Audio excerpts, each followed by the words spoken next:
James Stegen, some disgruntled members of the extended Stegen family, and a few other people held a meeting in Ballito. Their motive was clear. They wanted to take over the mission and its lucrative businesses no matter what the cost. Just like in James's dream, the conspirators' goal was to appoint Arno Stegen to the top post. At the time, Arno and his father, Friedel, were holding senior positions at KwaSizabantu. Friedel, who has since passed on, was mission leader Arno Stegen's brother. The father and son were becoming increasingly unhappy about the way that the mission was managing its finances. And Mamazane Maphumula's information about Lydia Dube was the evidence they were looking for. Did the conspirators know that Mamazane's evidence was paid for? Remember this bank statement showing the many payments that James had made to Mamazane? What they didn't know was that someone in their inner circle was playing his own game. In this WhatsApp message, written at the time, Stengli Seiti warns Dube about the plot to dethrone her, explained by James and Friedel Stegen, and Friedel's son-in-law, KwaSizabantu. The Stegens are coming at you at speed. And not only at Dube, the mission's founder, Reverend Arno Stegen, and another member of the governing body, Eunice Tabu, were also in the firing line. About KwaSizabantu was the disgruntled group's self-appointed leader. Many years ago, Grief was a missionary at KwaSizabantu. He left the mission in 1994, saying he was called to preach for the Afrikaner. But 25 years later, Grief was back on the scene, actively trying to realize his pipe dream for the mission, even if it meant he had to use unscrupulous means. Armed with Mamazane's lies and a document from Friedel that gave him power of attorney, Grief released a statement of his so-called findings. He declared that Lydia Dube and her co-director Eunice Tabu were corrupt and manipulating Arno Stegen. Now surprisingly, Grief just repeated Mamazane's fabrications to discredit Dube and Ngamu. Both women have since laid charges of criminal injuria against Grief at the Kranskop police station. The double-dealing Stengli Seiti was one of the witnesses that signed the power of attorney document at the Ballito meeting. The second witness was Vaughan Swartz. Swartz is an economic offenses private investigator at Specialized Security Services. Mike Polhayes, a private investigator, owns the business. James Stegen paid Polhayes around 300,000 rand to investigate Lydia Dube. James wanted to know where she was hiding the millions that Mamazane claimed Dube had stolen from the mission with the help of the conman Moses Ndlela. In September 2019, Polhayes posted the so-called findings of Swartz's investigation on his Facebook page. Just as with Grief's statement in Ballito, the Polhayes post was also a repetition of Mamazane's far-fetched story, and not much more than a copy and paste job. Calling it an intensive investigation, Polhayes claimed it had been confirmed that KwaSizabantu leadership was involved in money laundering with an estimated 136 million rand of the mission's funds.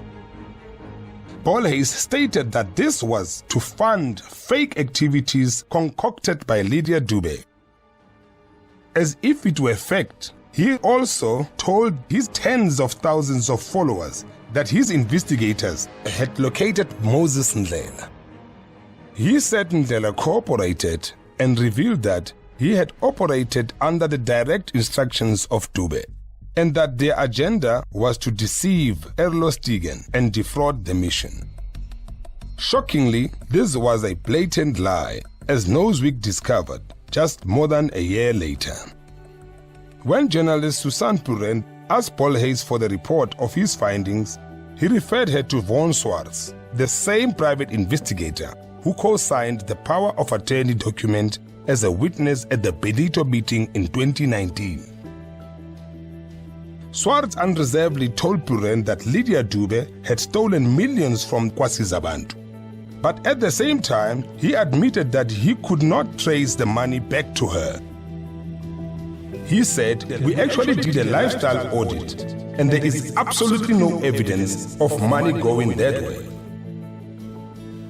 Purent was puzzled, and in January 2021, she asked Swartz for the recording of his conversation with the conman Ndlela. Swartz answered, "I would share it with you, but I haven't personally confronted Ndlela. Sorry, I can't help." Even more puzzled, Purent wrote back, "Oh my goodness, did any other SSS investigator interview him?" Swartz then made it clear that neither he nor Paul Hayes had ever met Moses Ndlela. "Nobody from my Paul Hayes has interviewed Ndlela. We are leaving that for the Hawks." It was a shocking admission and far removed from the sensational claims Paul Hayes had earlier made on Facebook. Purent also asked KwaSizabantu about the Facebook post where Paul Hayes stated unequivocally that Lydia Dube had stolen millions from KwaSizabantu. Krief took the slanderous statements even one step further. Ek het gesien in die bolhuisverslag sê hulle ook dat dit sy wat die geld gesteel het. Dit is sy, ja. Volgens die bolhuisbevindings die Moses Ndlela hy het onmiddellik verklaar van die bolhuisspan of hy het dit opvat. Ek dink hy wel met hulle nie stond praat. Hy het iemand nie stond praat, ja. Op die grond praat. So, met iemand, met wie? Ek kan nie dit onthou nie, sorry, miskien is Won nie wil praat. Nee, Won het gepraat. Ek probeer nou net uitfigure, want jy sê hy het 'n beëdigde verklaring gemaak. Dat Ja, dit is so, nee, kom nie, sorry. Hy het nie met iemand dit gesê, ek kan nou nie onthou nie, sorry. God bless you. Piet Botha, the front runner to defame Dube, didn't do much better. By bolhuis het persverklarings uitgereik.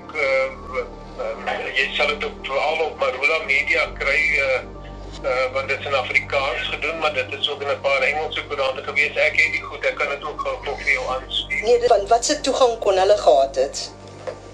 Wel, hulle het toegang gehad deur onderhoude te voer met die verskillende mense, en hulle is die enigste groep mense wat byvoorbeeld met Ndlela, hulle is die enigstes wat met hom 'n onderhoud gehad het.